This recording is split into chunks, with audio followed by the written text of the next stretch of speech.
السلام علیکم ناظرین، آپ دیکھ رہے ہیں سائبان نیوز ایچ ڈی اور میں ہوں سید حنان حیدر۔ شامل کرتے ہیں اب تک کی اہم خبریں، ہمارے ساتھ رہیے گا۔ دوسرے شہروں کی طرح سیالکوٹ میں بھی جشن آزادی جوش و خروش سے منائی جا رہی ہے۔ تفصیلات کے مطابق حسیب پینٹ اسٹوڈیو اور پاک سائبان ویلفیئر آرگنائزیشن کے زیر اہتمام جشن آزادی پاکستان کے سلسلے میں ایک پروقار اور شاندار تقریب کا انعقاد کیا گیا، جس کے مہمان خصوصی chief traffic police officer DSP Mudassar Siddique تھے۔ تقریب میں Pak Saiban welfare organisation, Haseeb paint studio کی ٹیم اور دیگر معزز مہمانوں نے بڑی تعداد میں شرکت کی۔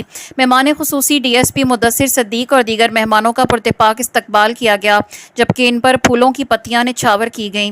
دیگر مہمانوں میں علی پور چٹھا سے خصوصی طور پر تشریف لانے والے پیر سید محبوب الحسن گیلانی، محمد لطیف التاج بیکرز، ملک خورشید احمد ایوان، میاں محمد شاہد، صدر Pak Saiban welfare organisation, surgeon doctor Hamza Jatt, general secretary Muslim League Noon labour wing Shahzad Kuwaiti, Chaudhry Khalid Mahmood, chairman press club Kotli Loharan Muhammad Ayub Khokhar, senior صحافی Rana Muhammad Akram, information secretary Rana Nadeem Raza, crime reporter Muhammad Latif, Yasir Sialkoti, Muhammad Junaid, Muhammad Asif, Muhammad Sikandar, chairperson women wing Rukhsana Asif, vice chairperson Saima Naveed, Abrees Bilal, Roshaney Bilal اور دیگر بھی شامل تھے۔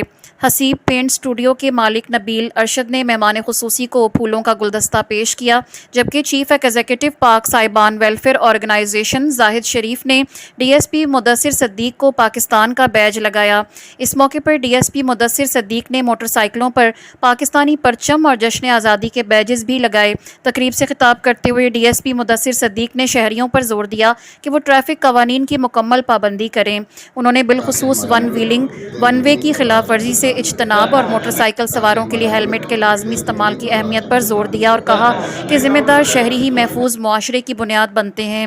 جشن آزادی کی تقریب میں کیک بھی کاٹا گیا اور پاکستان کی سلامتی، استحکام، ترقی اور خوشحالی کے لیے خصوصی دعا کی گئی۔ اس موقع پر DSP مدثر صدیق نے کہا کہ پاکستان لازوال قربانیوں کے نتیجے میں حاصل ہوا۔ آزادی کی نعمت ہمیں اپنے بزرگوں اور شہداء کی بے مثال قربانیوں سے ملی ہے، جنہوں نے ہجرت، جدوجہد اور بے شمار مشکلات برداشت کر کے ایک آزاد وطن کے حصول کی تاریخ رقم کی۔ آج ہم سب کا فرض ہے کہ اس آزادی کی قدر کریں، ملک کی حفاظت کریں اور پاکستان کی ترقی اور خوشحالی میں اپنا بھرپور کردار ادا کریں۔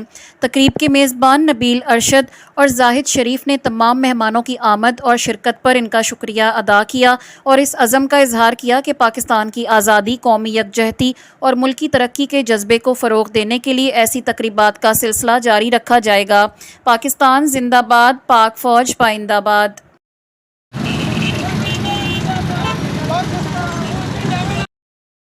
مزید خبروں اور اپڈیٹس کے لیے دیکھتے رہیں سائبان نیوز ایچ ڈی۔ ہمارے چینل کو سبسکرائب کریں اور ویڈیو کو لائک کریں تاکہ ہر آنے والی خبر بر وقت آپ تک پہنچ سکے۔